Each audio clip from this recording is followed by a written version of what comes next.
Fala pessoal, tudo bom? Aqui quem fala é Evandro Lima e hoje a gente está retornando ao assunto do vídeo número 1, quem foi Sigmund Freud. Vou deixar claro aqui para você já se inscrever no canal e também fazer o que é o de praxe. Dar o seu like, compartilhar o vídeo com seus amigos, se você puder também entrar nas nossas redes sociais, @espdialógico e também ajudar na nossa chave Pix. Lembrando sempre que as referências desse vídeo estão na descrição.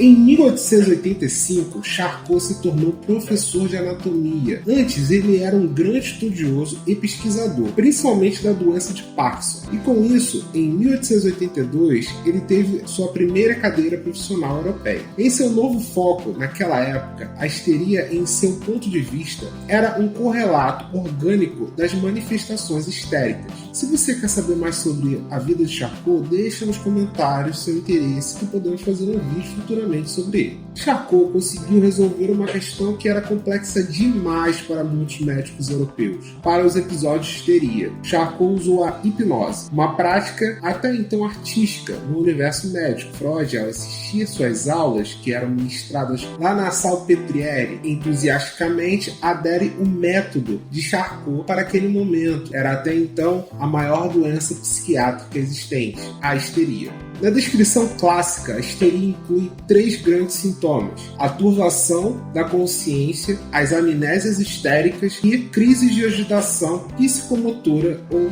desmaios. Sendo o sintoma mais característico e duradouro são as paralisias funcionais, contraturas e espasmos musculares e alterações de sensibilidade. Atualmente, nós damos o nome histeria para outra doença, chamada psicossomatização ou somatizações. Charcot era tão reverenciado pela forma de seus tratamentos que logo Freud encheu seus olhos para uma mina de ouro, tratar os histéricos. Porém, existiam 2 problemas para Freud em começar tal tratamento. O primeiro problema seria trazer a hipnose para Viena. Como ele via, outros teóricos viam diferentes, como Brentano e Wundt. O segundo problema era quem iria apoiá-lo, já que a sua ideia com a cocaína foi muito criticada e a sua reputação tinha sido abalada. Neste meio tempo, Martha decidiu voltar para Viena, agora com a ajuda de Freud, que já trabalhava em seu laboratório e fazia estágio no Hospital da Universidade de Viena. Freud retorna, então, muito feliz para casa, conseguindo traduzir alguns estudos de Charcot, criando vários colegas para também estudarem a hipnose, como aporte de seu maravilhoso futuro.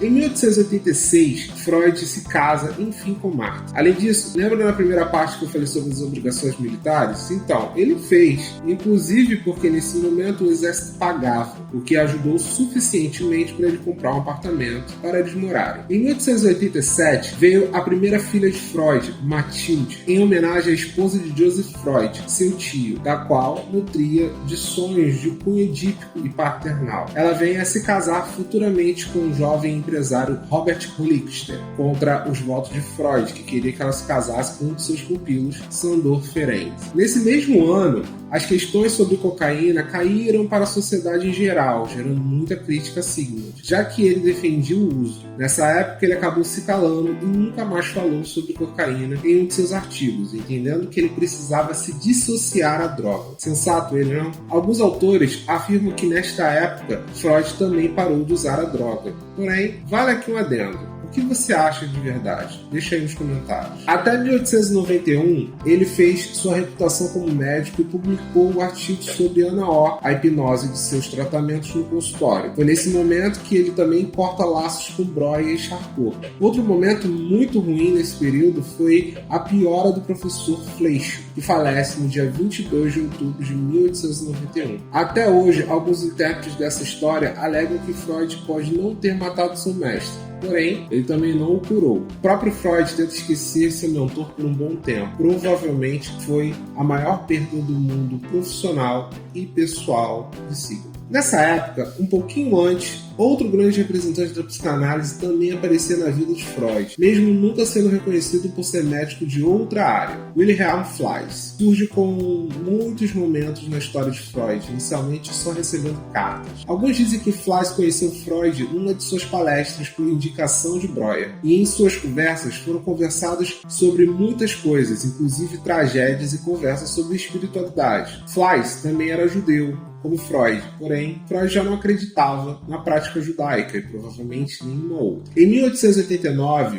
Freud teve seu segundo filho, Jean Martin Freud, em homenagem, claro, ao seu mentor Charcot. Em 1891, Fliess veio a se tornar otorrinolaringologista. A histeria que Freud estudava também carecia muito nas teorias de Fliess. Freud e Fliess fizeram uma parceria e alguns poucos mais sujos alegam uma relação homoerótica na amizade dos dois médicos. Fliess desenvolveu uma teoria que ficou famosa como Síndrome de Fliess, uma medicina nasossexual, e ele teve muito êxito, já que todos gostavam de sua retórica. E é claro que isso cativa Freud. Em 91, Freud também teve seu segundo filho, Olivier Freud, em homenagem ao líder militar governante da Inglaterra, Olivier Cromwell. Olivier foi considerado pelos historiadores como o mais favorito de Martha, e provavelmente de todos os filhos, esse é o que mais se parece com Freud na infância.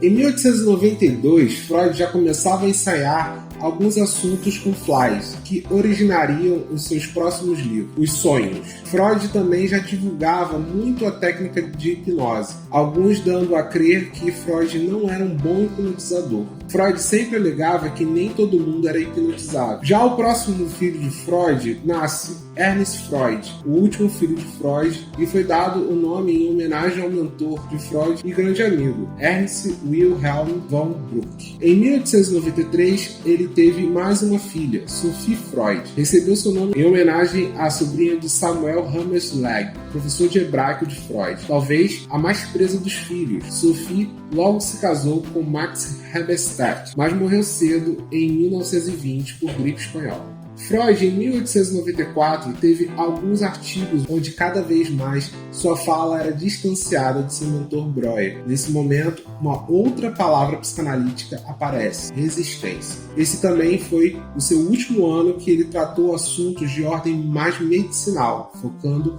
em teorias até ali. Freud estava a uma curva de sua maior obra. Quando Freud já obtivera muita experiência clínica, ele começou a utilizar de duas palavras de enorme impacto dentro de seus artigos: aberração e inconsciente. Antes de entrarmos em teorias, isso tudo vai para um terceiro vídeo. Então, nos siga e continue conosco nesse conhecimento sobre esse pensador. Também não se esqueça de se inscrever no canal. Em 1895, é dito como o marco inicial da psicologia não somente estruturalista, já que Wundt tomava frente em seu laboratório, mas Freud começava a chamar sua teoria e prática clínica com um nome muito sugestivo: psicanálise. Freud, nessa época, escreve seu livro com seu mentor Breuer, Os Estudos sobre Histeria. Foi considerado a porta de entrada de Freud para o mundo, infelizmente sendo o primeiro e último livro com seu mentor, já que, após isso, Freud se desconecta completamente de Breuer. Em 1896, Fliess e Freud focaram em diversas cartas e seus atendimentos aumentaram. Neste meio tempo, foi desenvolvido também o que foi chamado de O Rascunho, uma peça de cartas sobre dois temas importantes para a psicanálise: a angústia e o prazer. Foi nesta época que Freud já começou também a falar das neuroses. Só nesse ano, Freud pontuou um total de 388 consultas e 63 visitas, sendo que no ano seguinte seu número duplica. Nesta época, o pai de Freud veio a falecer, mas o nosso pai da psicanálise nada sentiu ou fez parecer, pelo menos, continuando seu trabalho de costume.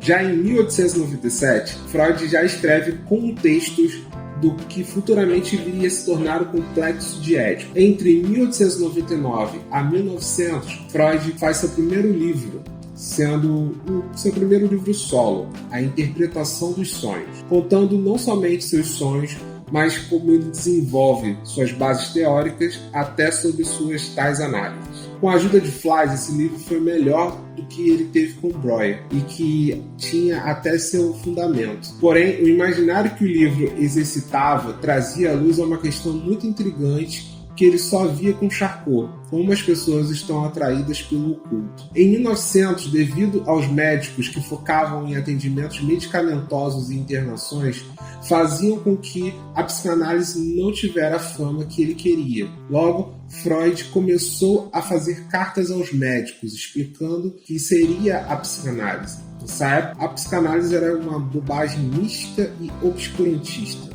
Em 1901, Freud conhece um aluno muito entusiasmado por ler o livro A Interpretação dos Sonhos, mesmo não dando muita importância às teorias de Freud, mas ele se intrigou muito com a ideia de Sigmund, que era Carl Jung. Em 1902, Freud começou a estudar o que viria a ser seu aporte mais interessante para o trabalho, a emoção do amor sexual. No dia 13 de outubro de 1902, Freud teve uma audiência com Francisco José I, o imperador da Áustria e rei da Hungria. Freud recebera um cargo de professor extraordinário, como se fosse um homem de ferro dos Vingadores. Freud não precisava de mais nada, nem de Flies. Infelizmente, a amizade começou a definhar aí. Nessa época, Alfred Adler pede para trabalhar com ele. Então, nessa época, Flies achou que Freud tinha contado uma de suas ideias para outra analista, Hermann Sobolda, da qual o tema falava sobre bissexualidade. E em 1904, Flies acusa Freud de conspirar para roubar suas ideias. O fato dele ter sido chamado de ladrão pelo seu colega mais renomado fez com que Freud tivesse que apaziguar a situação, confirmando que só fez um comentário com Sobolda, e isso foi suficiente para Flies e sua esposa não falarem mais consigo. Em 1905, Freud já entendia que nem tudo que seus pacientes falavam era plena verdade. Foi daí que ele começou a afirmar que as fantasias existiam como formas de narração. Outro ponto que Freud enfoca é a regressão, como se comportamentos como crianças em momentos específicos apareciam na análise. E por conta disso, Freud já havia escrito algumas cartas e artigos, então desenvolve seu segundo grande livro, Os 3 Ensaios sobre a Teoria da Sexualidade, onde ele desenvolve mais questões das pulsões e como funcionam as nossas neuroses. Outro ponto do livro que aponta muito coisa sobre a perversão, porém, muito dessa parte também era de Flies e muita coisa ficou confusa.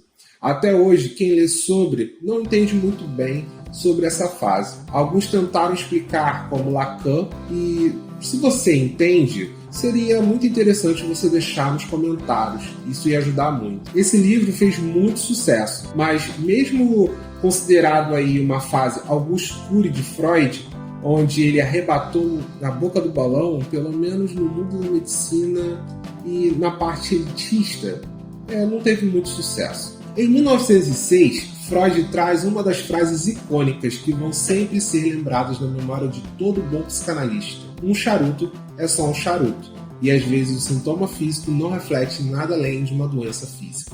Em 1907, Freud atende a um dos casos famosos dele, o Homem dos Ratos. E em 1909, ele foi convidado por Stanley Hall para uma conferência do 25º aniversário da fundação da Universidade Clark, em Worcester, em Massachusetts. E o livro da Interpretação dos Sonhos, que não tinha muita fama no mundo da medicina, foi reeditado e, com isso, tomando as proporções da sociedade como um todo. Nesta época, existe um grupo renomado que se torna o que a gente vai chamar de pós-freudianos. Eles são Ernest Jones, Abraham Brill, Carl Jung e Sandor Ferenczi. Em 1910, o conceito complexo de ética começa a ser desenvolvido por Freud. Entretanto, eu sempre acho que esse conceito está incompleto, já que esse conceito só trata do homem em si. Nesta época, Freud tinha acabado de tratar o pequeno Hans, um dos casos mais importantes de Freud.